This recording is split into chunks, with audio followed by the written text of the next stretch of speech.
ಕರ್ನಾಟಕದ ಎಲ್ಲ ಸ್ಪರ್ಧಾ ವಿದ್ಯಾರ್ಥಿಗಳಿಗೆ ಸಂಜೆಯ ಶುಭೋದಯ.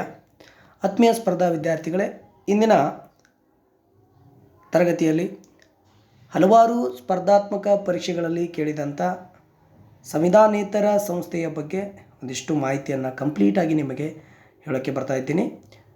ಸಂವಿಧಾನೇತರ ಶಾಸನಬದ್ಧವಾದ ಸಂಸ್ಥೆಯಾದ ನೀತಿ ಆಯೋಗದ ಕುರಿತು ಒಂದಿಷ್ಟು ಮಾಹಿತಿಯನ್ನು ನೋಡೋಣ. ಅದಕ್ಕಿಂತ ಮುಂಚೆ ಯಾರು ಸ್ಪರ್ಧಾ ವಿನ್ನರ್ಸ್ ಯೂಟ್ಯೂಬ್ ಚಾನಲ್ ಸಬ್ಸ್ಕ್ರೈಬ್ ಆಗಿಲ್ಲವೋ ಅವರು ಸಬ್ಸ್ಕ್ರೈಬ್ ಆಗಿ, ಶೇರ್ ಮಾಡಿರಿ, ಲೈಕ್ ಮಾಡಿ, ಕಮೆಂಟ್ ಮಾಡಿ. ನಮ್ಮ ಯೂಟ್ಯೂಬ್ ಚಾನಲನ್ನು ಬೆಳೆಸಿ ನಾವು ಬೆಳೆಯೋಣ, ನಮ್ಮ ಜೊತೆಗಿರೋರನ್ನು ಬೆಳೆಸೋಣ ಅಂತ ಹೇಳ್ತಾ ಇಂದಿನ ತರಗತಿಯನ್ನು ನೋಡೋಣ. ಹಾಗಾದರೆ ಯಾವ ಥರ ಪ್ರಶ್ನೆಗಳು ಬಂದಿವೆ ಅಂತ ನೋಡೋಣ ಬನ್ನಿ. ಮೊದಲನೇ ಪ್ರಶ್ನೆ ಏನಿದೆ, ನೀತಿ ಆಯೋಗದ ಕುರಿತು ವಿಸ್ತೃತ ರೂಪ ಏನಿದೆ ಅಂತ ಕೇಳಲಾಗಿದೆ. ಭಾಳ ಸರಿ ಎಕ್ಸಾಮಲ್ಲಿ ಕೇಳಲಾಗಿದೆ. National institute for transforming India ಅಂತ ಕರಿತೀವಿ.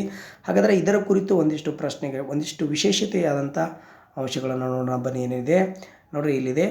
ಏನಪ್ಪ ಅಂತಂದ್ರೆ ನೀತಿ ಆಯೋಗದ ಮೊದಲ ಹೆಸರು ಏನಾಗಿತ್ತು ಅಂತ ಕೇಳಲಾಗುತ್ತೆ. ನೀತಿ ಆಯೋಗದ ಮೊದಲ ಹೆಸರು ಏನಿತ್ತಪ್ಪ ಅಂತ ಕೇಳಿದ್ರೆ NPC ಅಂತ ಕರಿತೀವಿ, ನ್ಯಾಷನಲ್ ಪ್ಲ್ಯಾನಿಂಗ್ ಕಮಿಷನ್ ಅಂತ ಕರಿತೀವಿ. ಇದನ್ನು 1950ರಲ್ಲಿ ಏನಪ್ಪ ಅಂತಂದ್ರೆ ಜವಾಹರ್ಲಾಲ್ ನೆಹರು ಅವರು ಪಂಚವಾರ್ಷಿಕ ಯೋಜನೆಗಳನ್ನು ಸಿದ್ಧಪಡಿಸುವ ಒಂದು ಸಂದರ್ಭದಲ್ಲಿ ಯೋಜನಾ ಆಯೋಗವನ್ನು ಸ್ಥಾಪನೆ ಮಾಡಿದರು. ಆ ಯೋಜನಾ ಆಯೋಗವನ್ನು ತೆಗೆದು ನರೇಂದ್ರ ಮೋದಿಯವರು ಏನು ಮಾಡಿದ್ರಪ್ಪ ಅಂದ್ರೆ ನೀತಿ ಆಯೋಗ ಅಂತ ಮಾಡಿದ್ರು. ಸೊ ಈ ಒಂದು ನೀತಿ ಆಯೋಗ ಸ್ಥಾಪನೆ ಆಗಿದ್ದು ಜಾರಿಗೆ ಬಂದಿದ್ದು ಅಂತ ಎಷ್ಟೋ ಸರಿ ಎಕ್ಸಾಮಲ್ಲಿ ಕೇಳಿದ್ದಾರೆ. 2015 ಜನವರಿ 1ರಂದು ಏನಪ್ಪ ಅಂದರೆ ಇದನ್ನು ಸ್ಥಾಪನೆ ಮಾಡಿದ್ರು, ಕೇಂದ್ರ ಕಚೇರಿ ದೆಹಲಿ ಒಳಗಡೆ. ಇನ್ನು ನೀತಿ ಆಯೋಗ ಸ್ಥಾಪಿಸುವುದಾಗಿ ಸರ್ಕಾರ ಯಾವಾಗ ಘೋಷಣೆ ಮಾಡ್ತವಪ್ಪ ಅಂತಂದ್ರೆ ಕೇಂದ್ರದಲ್ಲಿ ಹೊಸದಾಗಿ ಸರ್ಕಾರ BJP ಸರ್ಕಾರ ಬಂದ ಮೇಲೆ 2014ರಲ್ಲಿ ನೀತಿ ಆಯೋಗವನ್ನು ಸ್ಥಾಪನೆ ಮಾಡ್ತೀವಿ ಅಂತ ಘೋಷಣೆ ಮಾಡಿದರು. ಸೊ ನೆಕ್ಸ್ಟ್ ಬರೀ ನೀತಿ ಆಯೋಗದ ಸ್ಥಾಪಕರು ಯಾರು ಅಂತ ಕೇಳಲಾಗುತ್ತೆ. ಯಾರು ನೀತಿ ಆಯೋಗದ ಸ್ಥಾಪಕರು ಅಂತ ಕೇಳ್ತದ? ನರೇಂದ್ರ ಮೋದಿ ನೀತಿ ಆಯೋಗದ ಸ್ಥಾಪಕರು. ಇನ್ನು ಜವಾಹರ್ಲಾಲ್ ನೆಹರು ನೀತಿ ಆಯೋಗವನ್ನು ಏನದು NPCಯನ್ನು ಸ್ಥಾಪನೆ ಮಾಡಿದರು. ಪಂಚವಾರ್ಷಿಕ ಯೋಜನೆಗೆ ಸಂಬಂಧಪಟ್ಟಂತೆ ಜವಾಹರ್ಲಾಲ್ ನೆಹರುರನ್ನು ಭಾರತದ ಏನಪ್ಪ ಅಂತಂದ್ರೆ ಪಂಚವಾರ್ಷಿಕ ಯೋಜನೆಗಳ ಪಿತಾಮಹ ಅಂತ ಕೂಡ ನಾವು ಕರಿತೇವೆ. ಸೊ NPCಯನ್ನು ಸ್ಥಾಪನೆ ಮಾಡಿದರು. ರಾಷ್ಟ್ರೀಯ ಅಭಿವೃದ್ಧಿ ಮಂಡಳಿಯನ್ನು ಕೂಡ ಸ್ಥಾಪನೆ ಮಾಡಿದಂಥವರು ಜವಾಹರ್ಲಾಲ್ ನೆಹರು ಅವರು. ಆತ್ಮೀಯ ಸ್ಪರ್ಧಾ ವಿದ್ಯಾರ್ಥಿಗಳೇ, ಮುಂದಿನ ಮಾಹಿತಿಯನ್ನು ನೋಡೋಣ ಬರ್ರಿ. ಇಲ್ಲಿ ಕಂಪ್ಲೀಟ್ ಆದಂಥ ಒಂದಿಷ್ಟು ಮಾಹಿತಿ ಇದೆ. ಈ ಮಾಹಿತಿಯನ್ನು ಚೆನ್ನಾಗಿ ನೋಡ್ಕೊಳ್ಳಿ. ಬೇಕಾದರೆ ಬರೆದಿಟ್ಕೊಳ್ಳಿ, ಅವಾಗ ವಿಡಿಯೋನ ನೋಡಲಿಕ್ಕೆ ಬರುತ್ತೆ. ನೀತಿ ಆಯೋಗದ ಪ್ರಥಮ ಉಪಾಧ್ಯಕ್ಷರು ಯಾರು ಅಂತ ಕೇಳಲಾಗಿದೆ. ಅರವಿಂದ್ ಪನಾಗರಿಯಾ.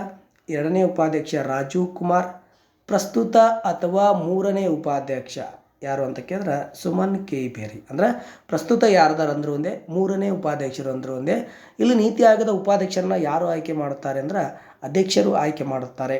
ಇನ್ನು ನೀತಿ ಆಯೋಗದ ಉಪಾಧ್ಯಕ್ಷರ ಸ್ಥಾನ ಯಾವ ಥರದಾಗಿರುತ್ತೆ ಅಂದ್ರೆ ಕ್ಯಾಬಿನೆಟ್ ದರ್ಜೆಯ ಸಚಿವರ ಸ್ಥಾನಮಾನವನ್ನು ಈ ನೀತಿ ಆಯೋಗದ ಉಪಾಧ್ಯಕ್ಷರು ಹೊಂದಿರುತ್ತಾರೆ.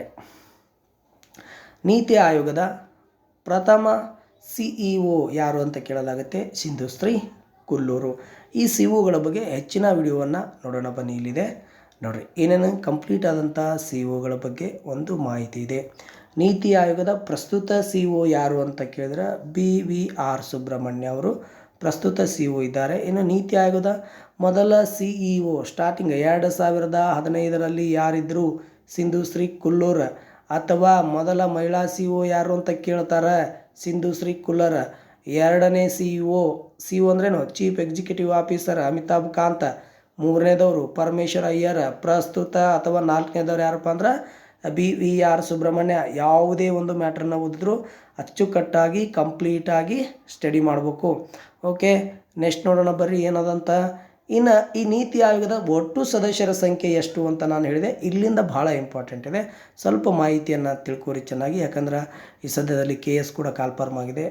ಚೆನ್ನಾಗಿ ಡೆಪ್ತಾಗಿ ಏನಪ್ಪ ನಾಲೆಜ್ ಇರಬೇಕು. ಪ್ರಸ್ತುತ ನೀತಿ ಆಯೋಗದಲ್ಲಿರುವ ಕಾಯಂ ಸದಸ್ಯರು ಎಷ್ಟು ಅಂತ ಕೇಳಲಾಗಿದೆ. ಈ ಕಾಯಂ ಸದಸ್ಯರು ಇವರ ಅವಧಿಗೆ 3 ವರ್ಷಕ್ಕೆ ಇವರನ್ನು ಆಯ್ಕೆ ಮಾಡಿರ್ತಾರೆ. ಇದು ತಲೆಗಿಟ್ಕೊರಿ. ಹೆಚ್ಚುವರಿಯಾಗಿ ಬೇಕಂದ್ರೆ 5 ವರ್ಷ, ಡಿಪೆಂಡ್ ಆನ್ ಕೇಂದ್ರ ಸರ್ಕಾರದ ಮೇಲೆ ಇರ್ತದೆ. ಯಾರ್ಯಾರು ಅದಾರ ಸದ್ಯದಲ್ಲಿ 4 ಜನ ಇದ್ದಾರೆ. VK Saraswat, VK Paul, Ramesh Chand, Arvind Virmani. ಇವರೇನಪ್ಪ ಅಂತಂದ್ರೆ ಒಟ್ಟು ಎಷ್ಟು ಜನ ಅದ್ರಿ? ಇಲ್ಲಿ ನೋಡಿರಿ, ನೆನಪಿರಲಿ, ಕಾಯಂ ಸದಸ್ಯರು ಎಷ್ಟು ಜನ ಅದಾರ? 4 ಜನ ಅದಾರ. ಒಂದೊಂದಾಗಿ ನೋಡ್ತಾ ಹೋಗೋಣ. ಯಾಕಂದ್ರೆ ಒಟ್ಟು ಸದಸ್ಯರ ಸಂಖ್ಯೆ ಎಷ್ಟು ಅಂತ ನಾನು ಸ್ಲೈಡಲ್ಲಿ ಹಾಕಿರ್ತೀನಿ. ಪ್ರಸ್ತುತ ನೀತಿ ಆಯೋಗದ ಪದನಿಮಿತ್ಯ ಸದಸ್ಯರು ಅಂತ ಹೇಳ್ತೀವಿ. ಪದನಿಮಿತ್ಯ ಸದಸ್ಯರು ಯಾರು ಅಂದ್ರೆ ಇವರು ಕೇಂದ್ರ ಸರ್ಕಾರದವರೇ ಇರ್ತಾರೆ. ಕೇಂದ್ರ ಸರ್ಕಾರದ ಮಂತ್ರಿಗಳು, MP ಗಳು ಇರ್ತಾರೆ. ಹೊರಗಿನವ್ರು ಇರಲ್ಲ. ಬಟ್ ಕಾಯಂ ಸದಸ್ಯರಲ್ಲಿ ಎಕನಾಮಿಕ್ಸಲ್ಲಿ ಸಾಧನೆ ಮಾಡಿದಂಥವ್ರಿಗೆ, PhD ಮಾಡಿದಂಥವ್ರಿಗೆ, ಅನುಭವ ಇರೋರಿಗೆ ಏನಪ್ಪ ಅಂದ್ರೆ ಕಾಯಂ ಸದಸ್ಯರಲ್ಲಿ ಇಡ್ತಾರೆ, ಆಯ್ಕೆ ಮಾಡ್ತಾರೆ. ಬಟ್ ಪದನಿಮಿತ್ತ ಸದಸ್ಯರಲ್ಲಿ ಏನು ಮಾಡ್ತಾರಪ್ಪ ಅಂತಂದ್ರೆ ಕೇಂದ್ರ ಸರ್ಕಾರದ MLA MP ಗಳಿರ್ತಾರಲ್ಲ, ಆ MP ಗಳನ್ನು ತಂದು ಏನು ಮಾಡ್ತಾರೆ, ಇಲ್ಲಿ ಒಂದು ಪದನಿಮಿತ್ತ ಸ್ಥಾನವನ್ನು ಕೊಡ್ತಾರೆ. ಇವರು ಎಷ್ಟು ಜನ ಅದಾರಪ್ಪ ಅಂದ್ರೆ ಇವರು 4 ಜನ ಅದಾರೆ. ಸೊ ನೆಕ್ಸ್ಟ್ ಮುಂದಿನ ವಿಡಿಯೋ ನೋಡೋಣ. ಇನ್ನು ನೀತಿ ಆಯೋಗದ ವಿಶೇಷ ಆಹ್ವಾನಿತರು ಎಷ್ಟು ಜನ ಅದಾರ? ವಿಶೇಷ ಗೆಸ್ಟ್ ಅಂತ ಕರಿತೀವಿ, ಒಟ್ಟು 5 ಜನ. ಸೊ ಹಾಗಾದರೆ ಇಲ್ಲಿಗೆ ನೀತಿ ಆಯೋಗದಲ್ಲಿರ್ತಕ್ಕಂಥ ಒಟ್ಟು ಸದಸ್ಯರ ಸಂಖ್ಯೆ ನೋಡ್ರಿ ಎಷ್ಟು ಟೋಟಲ್ ಅಷ್ಟೇ ಅಂತ. ಅಧ್ಯಕ್ಷರು, ಉಪಾಧ್ಯಕ್ಷರು, CEO ಒಬ್ಬ 3 ಜನ ಆದರು, 4 ಜನ ಕಾಯಂ ಸದಸ್ಯರು, ಪದನಿಮಿತ್ತ ಸದಸ್ಯರು 4 ಜನ, ವಿಶೇಷ ಆಹ್ವಾನಿತರು 5 ಜನ. ಹೌದಾ? ಟೋಟಲ್ ಅಷ್ಟು ಎಷ್ಟಾಯ್ತಪ್ಪ ಅಂತಂದ್ರೆ ಎಷ್ಟಾಗ್ತದೆ? ಒಟ್ಟು 16 ಜನ ಏನಪ್ಪ ಅಂತಂದ್ರೆ ಇಲ್ಲಿರ್ತಕ್ಕಂಥ ಒಂದು ಬಳಗ. ಇದು ನಿಮಗೇನಪ್ಪ ಅಂದ್ರೆ ಕಂಪ್ಲೀಟಾಗಿ ಐಡಿಯಾ ಇರಬೇಕು. ಸೊ ಇನ್ನು ನೀತಿ ಆಯೋಗದ ಆಡಳಿತ ಮಂಡಳಿ ಹೆಂಗಿರ್ತದ? ಎಲ್ಲ ರಾಜ್ಯದ ಮುಖ್ಯಮಂತ್ರಿಗಳು ಇರ್ತಾರೆ, ಕೇಂದ್ರಾಡಳಿತ ಪ್ರದೇಶದ ಲೆಫ್ಟಿನೆಂಟ್ ಗವರ್ನರ್ಸ್ ಇರ್ತಾರೆ. ದೆಹಲಿ ಮತ್ತು ಪುದುಚೇರಿಯನ್ನು ಹೊರತುಪಡಿಸಿ ನೀತಿ ಆಯೋಗದ ಪದನಿಮಿತ್ತ ಅಧ್ಯಕ್ಷರು ಯಾವಾಗಲೂ ಯಾರಿರುತ್ತಾರೆ? ಭಾರತದ ಪ್ರಧಾನಮಂತ್ರಿಗಳು. ಒಂದು ತಲೆಗಿಟ್ಕೋರಿ, ಸಂವಿಧಾನೇತರ ಸಂಸ್ಥೆಗಳಿಗೆ ಯಾವಾಗಲೂ ಭಾರತದ ಪ್ರಧಾನಮಂತ್ರಿಗಳೇ ಏನಿರ್ತಾರಪ್ಪ ಅಂತಂದ್ರೆ ಅಧ್ಯಕ್ಷತೆ ಸ್ಥಾನವನ್ನು ವಹಿಸಿಕೊಂಡಿರ್ತಾರೆ. ಇದು ನಿಮಗೆಲ್ಲರಿಗೆ ಐಡಿಯಾ ಇರಬೇಕು. ನೀತಿ ಆಯೋಗದ ಪ್ರಮುಖ ಉದ್ದೇಶಗಳು ಏನೇನದಾವ ಕೆಳಗಡೆ ಕೊಟ್ಟಿದ್ದೀನಿ. ಕೇಂದ್ರ ಮತ್ತು ರಾಜ್ಯ ಸರ್ಕಾರಗಳ ನಡುವೆ ಆರ್ಥಿಕ ವಿಚಾರದಲ್ಲಿ ಸಹಕಾರ ಕೊಡತಕ್ಕಂಥದ್ದು, ರಾಷ್ಟ್ರೀಯ ಅಂತಾರಾಷ್ಟ್ರೀಯ ಮತ್ತು ಪ್ರಾಮುಖ್ಯತೆ ನೀಡ್ತಕ್ಕಂಥದ್ದು, ದೀರ್ಘಕಾಲದ ಯೋಜನೆಯನ್ನು ರೂಪಿಸಿ ನಿರಂತರವಾಗಿ ಆ ಯೋಜನೆಗಳನ್ನು ಮೇಲ್ವಿಚಾರಣೆ ಮಾಡ್ತಾ ದೇಶವನ್ನು ಮುನ್ನಡೆಸ್ತಕ್ಕಂಥದ್ದು, ದೇಶದ ಸರ್ವಾಂಗೀಣ ಅಭಿವೃದ್ಧಿಗೆ ಒಳ್ಳೆಯ ಯೋಜನೆಗಳನ್ನು ತರ್ತಕ್ಕಂಥದ್ದು, ಆಯಾ ರಾಜ್ಯಗಳಿಗೆ ಯೋಜನೆಯನ್ನು ನೀಡಿ ದೇಶವನ್ನು ಬಲಿಷ್ಠ ಮಾಡ್ತಕ್ಕಂಥ ಕೆಲಸ ನೀತಿ ಆಯೋಗ ಮಾಡಬೇಕು.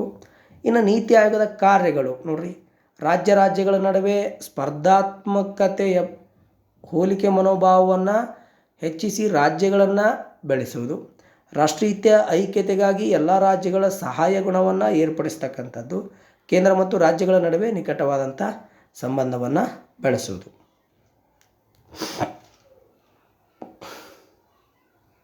ನೆಕ್ಸ್ಟ್ ಬರ್ರಿ, ಯೋಜನೆಗಳನ್ನು ವಿಕೇಂದ್ರೀಕರಣಗೊಳಿಸಿ ಸ್ಥಳೀಯ ಮಟ್ಟದ ಸಮಸ್ಯೆಗಳನ್ನು ಬಗೆಹರಿಸೋದು. ಯೋಜನೆಗಳನ್ನು ಸ್ಥಳೀಯ ಮಟ್ಟದ ಲೋಕಲ್ ಆವಿಷ್ಕಾರ ಸಂಶೋಧನೆಗೆ ಉತ್ತೇಜನ ನೀಡ್ತಕ್ಕಂಥದ್ದು. 15 ವರ್ಷಗಳ ಮುನ್ನೋಟ ದಾಖಲೆಯನ್ನು ಎಲ್ಲಿಂದ ಆರಂಭ ಮಾಡೋದು? 2017ರಿಂದ 18ನೇ ಸಾಲಿನಿಂದ ಆರಂಭಿಸಿ 15 ವರ್ಷ ತನಕ ದೇಶವನ್ನು ಮುನ್ನಡೆಸ್ತಕ್ಕಂಥದ್ದು. 17ರಿಂದ 24ರವರೆಗೆ ಕಾರ್ಯತಂತ್ರವನ್ನು ರೂಪಿಸಿ 3 ವರ್ಷಕ್ಕೊಮ್ಮೆ ಏನು ಮಾಡೋದಪ್ಪ ಅಂದ್ರೆ ಆ ಕ್ರಿಯಾ ಯೋಜನೆಯನ್ನು ಪರಿಷ್ಕರಣೆ ಮಾಡ್ತಕ್ಕಂಥ ಕೆಲಸ. ಇವಿಷ್ಟು ಇಂಪಾರ್ಟೆಂಟ್. KPSC ಕರಿತಕ್ಕಂಥ ದೊಡ್ಡ FDA, SDA ಮತ್ತು ಈ KS ಎಕ್ಸಾಮ್ಗಳಿಗೆ, ಗ್ರೂಪ್ C ಎಕ್ಸಾಮ್ಗಳಿಗೆಲ್ಲ ಈ ಥರ ಡೆಪ್ತಾಗಿ ಕೇಳ್ತಾರೆ, ನಿಮ್ಗೆ ಐಡಿಯಾ ಇರಬೇಕು. ನೆಕ್ಸ್ಟ್ ನೋಡಿರಿ, ನೀತಿ ಆಯೋಗಕ್ಕೆ ಸಂಬಂಧಪಟ್ಟಂಥ ಕಂಪ್ಲೀಟ್ ಸೂಚ್ಯಾಂಕಗಳು 10 ಸೂಚ್ಯಾಂಕವನ್ನು ನೀತಿ ಆಯೋಗ ಪ್ರತಿ ವರ್ಷ ಪ್ರಸ್ತುತಪಡಿಸುತ್ತದೆ.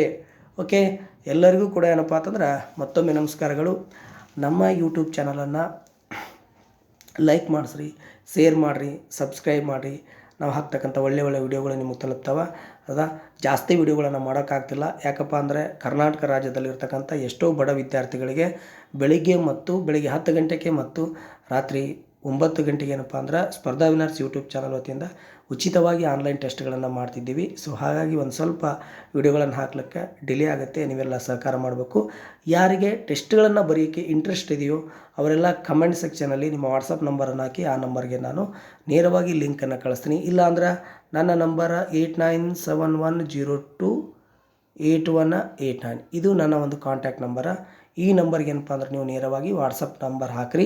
ನಿಮ್ಮ ವಾಟ್ಸಪ್ ನಂಬರ್ ಹಾಕಿ ಆ ವಾಟ್ಸಪ್ ನಂಬರ್ಗೆ ನೇರವಾಗಿ ಲಿಂಕನ್ನು ಕಳಿಸ್ತೀನಿ. ಮನೆಯಲ್ಲಿದ್ದುಕೊಂಡೇ ಮೊಬೈಲ್ ಮೂಲಕ ಬೆಳಗ್ಗೆ 10 ಗಂಟೆ ಮತ್ತು ರಾತ್ರಿ 9 ಗಂಟೆಗೆ ನಿಮ್ಮ ಆನ್ಲೈನ್ ಪರೀಕ್ಷೆಯನ್ನು ಪ್ರಾಕ್ಟೀಸ್ ಮಾಡಿರಿ. ನಿಮಗೂ ಕೂಡ ನಾವು ಎಷ್ಟು ಓದಿದ್ದೀವಿ ಅಂತ ಗೊತ್ತಾಗುತ್ತೆ.